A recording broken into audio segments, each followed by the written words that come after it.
Uma mega tempestade de gelo e neve, que já promove temperaturas de menos 38 graus Celsius nos Estados Unidos, se alastra pelo país. Vamos entender exatamente por que isso está acontecendo, quais são as associações disso, também relacionados a possíveis alterações climáticas e quais são os impactos na sociedade e na economia americana. Lembrando que está promovendo um caos social que pode ser ainda agravado pelas questões das ações dos agentes do ICE nos Estados Unidos. Aliás, será que o governo americano vai utilizar como arma política para a captura desses imigrantes sem a documentação necessária para deportar eles dos Estados Unidos? Se vocês querem entender um pouco mais sobre esses assuntos. E muito mais também sobre geografia, geopolítica, atualidades, política, polêmicas, enfim. Tudo para você se manter sempre bem atualizado. Já se inscreve no canal, deixa seu like, compartilha esse vídeo, que eu, professor Ricardo, conto muito com a sua ajuda. Belezinha? Pessoal, lembrando que com o dólar caindo, eu gosto de diversificar posições e a Nômade, parceiraça do canal, te dá 2% de cashback na sua primeira conversão cambial para você comprar os seus dólares, diversificar suas moedas, que eu acho, não é recomendação de investimentos, mas uma atitude inteligente, principalmente nesse caos mundial. Vários outros benefícios, acesso ao cartão de crédito, cashback em dólar, cara, só benefício, tá? Vou deixar o QR Code aqui na tela para vocês. Tem acesso à maior e melhor conta internacional do Brasil. Então bora lá pro vídeo, pessoal. Seguinte. Como eu trouxe para vocês na introdução, os Estados Unidos estão enfrentando um caos com uma tempestade de gelo e neve que já vem promovendo, por exemplo, em Wisconsin, temperaturas de menos 38 graus Celsius, com uma sensação térmica que passa negativamente, claro, né, dos menos 40 graus Celsius. Para vocês terem uma noção de proporção, a essa temperatura, a gente tem um congelamento da pele depois de 10 minutos de exposição, em alguns casos. Então, os Estados Unidos, ele já decretou, por exemplo, estado de emergência na Carolina do Sul, Virgínia, Tennessee, Geórgia, a Carolina do Norte, Maryland, Kentucky, Louisiana, Mississippi. Aliás, os estados do Texas e da Louisiana são os mais afetados. Quando eu falo de estado de emergência, eu estou falando de recursos federais que vão ser mais repassados para esses estados, justamente porque existe risco ali. Por exemplo, você pega o Texas, que quase sempre, quando tem esse tipo de nevasca, essas catástrofes climáticas, tem queda de energia, isso pode comprometer um estado extremamente populoso. Lembrando que nós já temos hoje cerca de 230 mil pessoas que estão sem energia, pô, é praticamente aí, né? A gente pode falar de quase metade do país sobre ameaça de algum tipo de catástrofe relacionadas a essas tempestades de neve e a possibilidade também de gelo.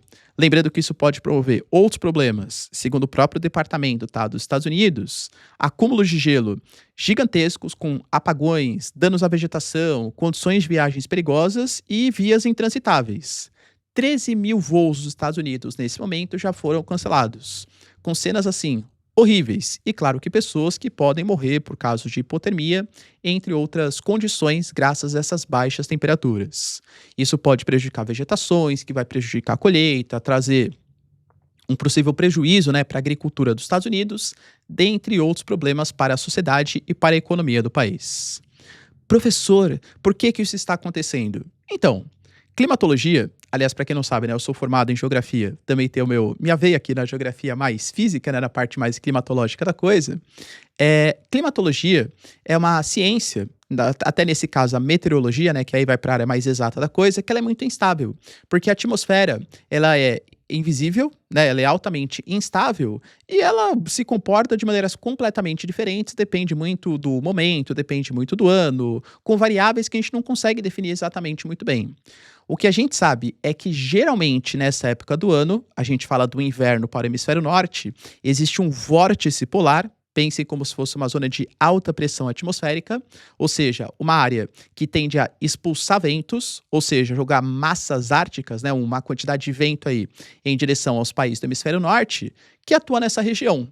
E a gente percebe que nesse ano, esse vórtice polar ali da região do Ártico se deslocou um pouco mais para o sul, ou seja, está mais próximo da costa dos Estados Unidos e não somente no Alasca, não somente no Canadá, onde geralmente ele mais atua.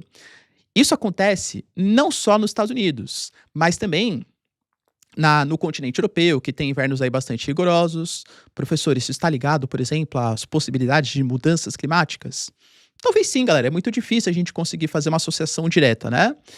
Existem climatologistas, né, meteorologistas, que estão alegando que o derretimento do mar de Barents, o derretimento também de outros mares polares, faz com que a temperatura do polo aumente e isso desloque esse vórtice polar um pouco mais para o sul, agravando as temperaturas negativas no hemisfério norte nessa época do ano.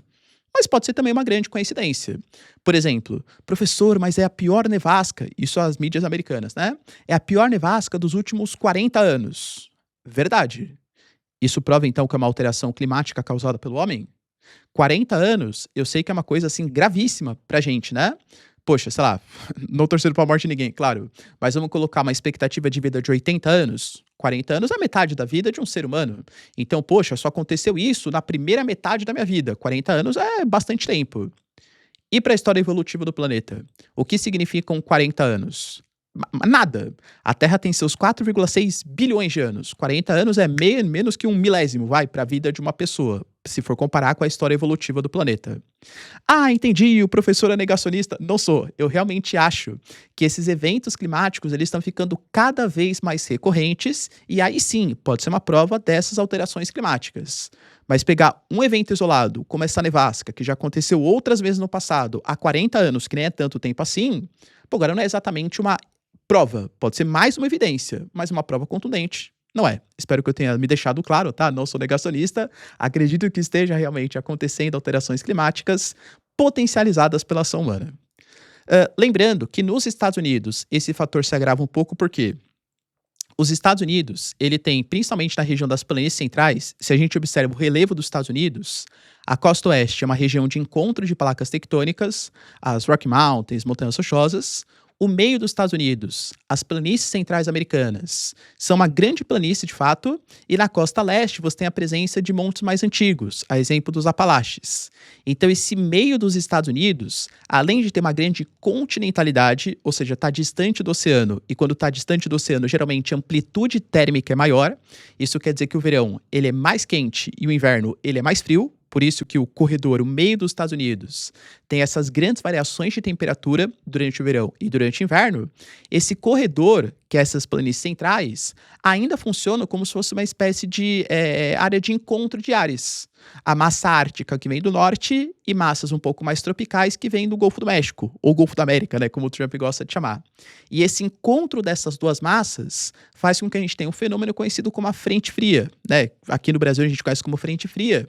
Nos Estados Unidos muito mais intenso, essa massa fria obriga toda essa massa quente tropical que vem da região tropical subir, essa umidade se condensa, transforma em nuvem, né? E acaba precipitando. Só que com essas baixas temperaturas, essa precipitação acaba sendo precipitação na forma de neve ou também, né, de água aí congelada.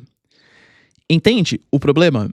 São vários fatores ao mesmo tempo, com a possibilidade de agravamento pelas alterações climáticas que estão causando esse fenômeno, principalmente na região central e indo em direção ao nordeste dos Estados Unidos.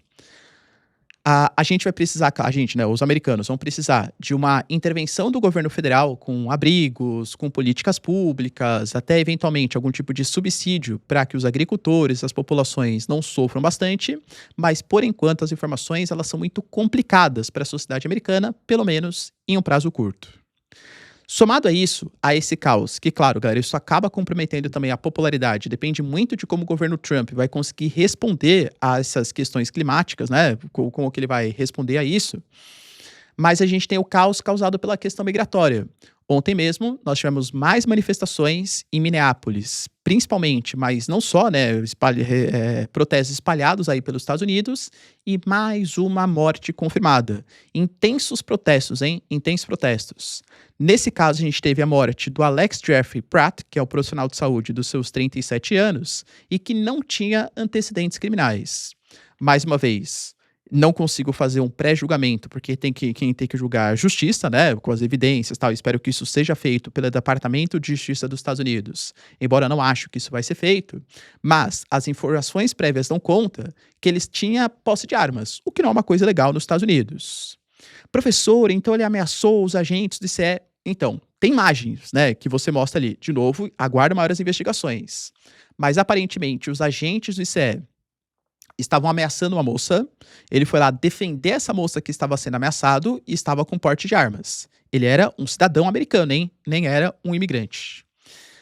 Os agentes do ICE partiram pra cima dele, você tem vários ali, né, contra ele. Aparece um agente do ICE tirando ali a sua arma, saindo e depois disso barulhos de disparo. Ou seja, aparentemente ele já estava rendido no momento em que houve ali disparos.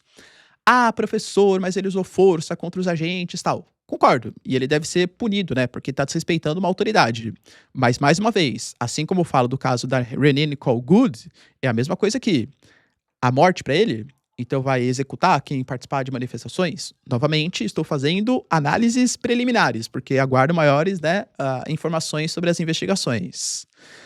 A gente teve, por exemplo, a Chris Noem chamando de terrorista a essa ação. O Trump falou que tanto a polícia local como os prefeitos, os governadores não cooperaram com as ações para proteger os agentes do ICE. O Tim Walz, por exemplo, que é o governador, ele pediu para que o Trump retirem esses agentes, terror, tananã, que estão atuando ali nos Estados Unidos, porque estão promovendo um caos social na região. Ou seja, percebam, mais uma morte, violência dos agentes do ICE, culminando com esse caos social geopolítico, com esse caos geopolítico e com esse caos social também causado pela nevasca, eu diria que é um cenário não muito bom, principalmente para o Trump, que participará de um processo eleitoral nesse ano, não o Trump exatamente, né, mas os Estados Unidos, de renovação da Câmara do país. E aí, galera, você acha que o Trump ele vai conseguir ter sucesso? Deixa aí nos comentários, quero saber sua opinião. No mais, se vocês curtiram o vídeo, tamo junto, beijos, abraços e